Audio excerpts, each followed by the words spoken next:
राम राम। सुंदरकांड की कथा अब 2018 से आगे बढ़ती है। हनुमान जी ने अक्ष कुमार का वध कर दिया है। बहुत सारे राक्षस जो योद्धा हैं उनको मार दिया है, कईयों को तो मसल डाला है और कुछ वापस जा करके रावण से पुनः संदेश सुनाते हैं। और जब अपने पुत्र अक्ष कुमार के वध की खबर, ये घटना रावण को ज्ञात होती है तो वो बहुत बहुत क्रोधित होता है।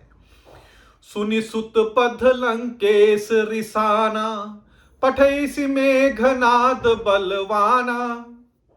और जब अपने पुत्र अक्ष कुमार की मृत्यु का इस प्रकार का समाचार उसको मिलता है तो रावण बहुत ही क्रोधित हो उठता है और वो अपने पुत्र मेघनाद को भेजता है हनुमान जी को पकड़ने के लिए।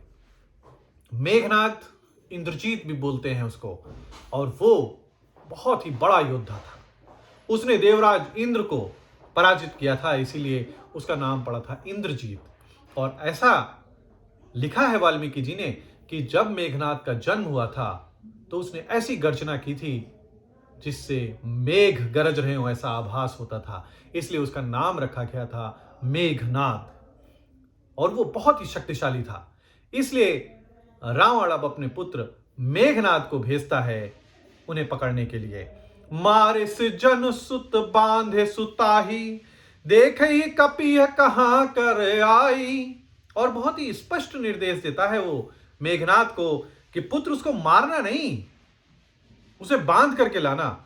मैं देखना चाहता हूं कि वो ऐसा कौन सा बंदर है जिसमें इतनी शक्ति है कि वो अक्ष कुमार का वध कर सकता है।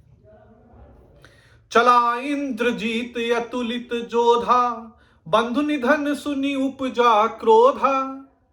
और इंद्रजीत, अब जो इंद्र को जीतने वाला है, वो अतुलनीय योद्धा मेघनाद अब चल पड़ता है अपने भाई को मारने वाले हनुमान जी को पकड़ने के लिए। कपि देखा दारुण भट आवा, कटकटाई गर्जा रुधावा। और हनुमान जी जब देखते हैं कि एक भयानक योद्धा आ रहा है सामने से, तब वे कटकटाकर गरजे और दौड़ते हैं। वानर, कभी आपने देखा है कि जब वो किसी को देखते हैं और उनके ऊपर हमलावर होते हैं या क्रोधित होते हैं तो वो किस तरीके से अपने दांतों को कटकटाते हैं। हनुमान जी जब एक मेघनाद को आते हुए देखते हैं तो वो क्रोध में हैं और वो अपने दांतों को कटकटाते हुए भीषण गर्जना करते हुए दौड़ पड़ते हैं। अति विशाल तरु एक उपारा, बिरथ कीन्ह लंकेश कुमारा। हनुमान जी ने एक बहुत ही बड़ा सा वृक्ष उखाड़ लिया और उसके प्रहार से लंकेश्वर रावण के पुत्र मेघनाद को बिना रथ के कर दिया। यानी उस वृक्ष से ऐसा आघात किया कि मेघनाद का पूरा रथ क्षत विक्षत हो गया, टूट गया।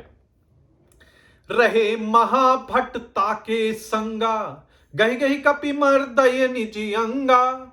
उसके साथ जो बड़े बड़े योद्धा थे वो उनको पकड़ पकड़ कर हनुमान जी अपने शरीर से मसलने लगे। पकड़ करके जिसको भी दबा देते थे उसके प्राण पखेरु उड़ जाते थे। यानी बहुत ही भीषण युद्ध चल रहा था उस अशोक वाटिका में। तिन्हई निपाति ताहि सन बाजा, भिरे जुगल मानहु गज राजा। उन सबको मार करके, जब सारे योद्धा मर गए, उन सबको मारने के बाद हनुमान जी मेघनाद से भिड़े और वो लड़ते हुए ऐसे प्रतीत हो रहे हैं मानो कि दो गजराज, दो हाथी, श्रेष्ठ हाथी आपस में भिड़ गए हों। ऐसा भयानक युद्ध, दो महान योद्धा एक दूसरे से भिड़े हुए हैं। मुठिका मार चढ़ा तरु जाई, ताही एक क्षण मूर्छा आई। हनुमान जी ने उसे एक घूंसा मारा और वो वृक्ष पर जाकर के चढ़ गए। अब सोचिए कि हनुमान जी का मुष्टि का प्रहार, वो स्वयं रुद्र अवतार हैं, शंकर जी के अंश अवतार हैं, उनकी मुठिका को, उस आघात को सहन कर पाना किसी व्यक्ति के लिए भी इतना आसान नहीं है। और इसी कारण मेघनाद को क्षण भर के लिए मूर्छा आ गई। उठी बहोर कीन्हे सी बहु माया, जीत न जाय प्रभंजन जाया। अब वो उठ करके तो मायावी है, उठ करके उसने बहुत सी माया रची, परंतु पवन पुत्र के आगे वो जीत नहीं सका। अब पवन पुत्र जिसके दूत हैं वो तो मायापति हैं, भला उनके ऊपर कौन सी माया चलती। तो उस माया से भी वो हनुमान जी को पकड़ नहीं सका। तब अब उसके पास कोई और उपाय नहीं बचा था। ब्रह्म अस्त्र ते ही सांधा, कपि मन कीन्ह विचार, जो न ब्रह्म सर मानो, महिमा मिटय अपार। अंत में उसके पास अब एक अति शक्तिशाली अमोघ अस्त्र जो था ब्रह्मास्त्र, उसने उसका प्रयोग किया। ब्रह्मास्त्र एक बहुत ही बड़ा अस्त्र है, उसकी बहुत ही प्रतिष्ठा है, उसके साथ ब्रह्मा जी की त्रिदेवों की प्रतिष्ठा जुड़ी हुई है।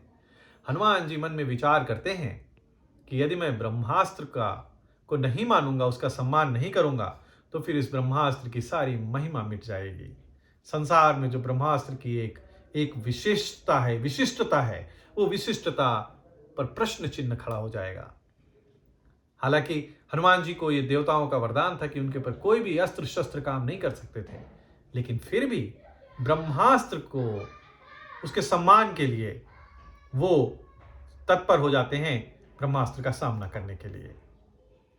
यहां पर सुंदरकांड का दोहा 19 समाप्त होता है।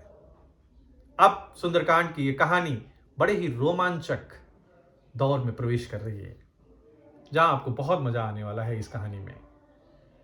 तो इसके आगे की कथा मैं आपको फिर बाद में सुनाऊंगा। तब तक के लिए जय श्री राम, जय हनुमान।